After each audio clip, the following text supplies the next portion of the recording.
员嘛拢到现场祝贺。公司新闻的是童朋友。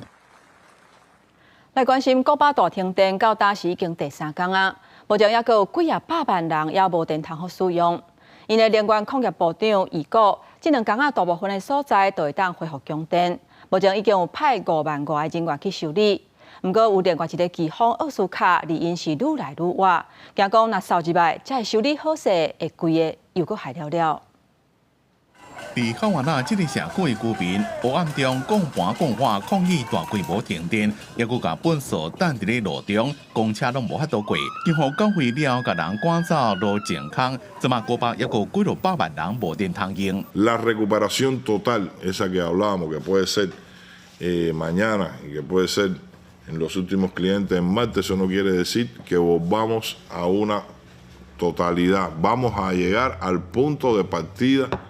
Es decir, se pronostica que vamos a seguir dando afectaciones eléctricas porque seguimos con la falta de combustible. 受到哈瓦那人口有200万，有一寡社区已经有电，不过大部分的地区依然是黑暗暗。若是电费无多，真侪家电、供水系统也爱用电。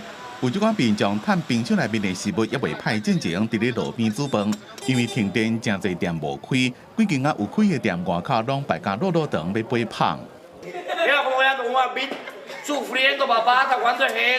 10倍古巴上大的电厂各种停机，各家电网规个拢停来，一连紧急修理好势，严过尾也阁歹去，2天内停3遍电，即马好好关起来，大众运输无驶，交通正顶袂倒，受到哈瓦那差不多规个拢无法度运作。另外，互人担心的是，已经登陆巴哈马、大希那瓜岛的飓风奥斯卡，正向着古巴这边过来。 美国国家飓风中心20透早5点的估计，奥斯卡上大时速风速每点钟130公里，估计离规个古巴东部将会有120到220毫米的雨量，有一寡所在可能会到380毫米。当局派52000位员工来抢修电力，这么奥斯卡可能搁来乱，就惊讲修好了会搁互风吹歹。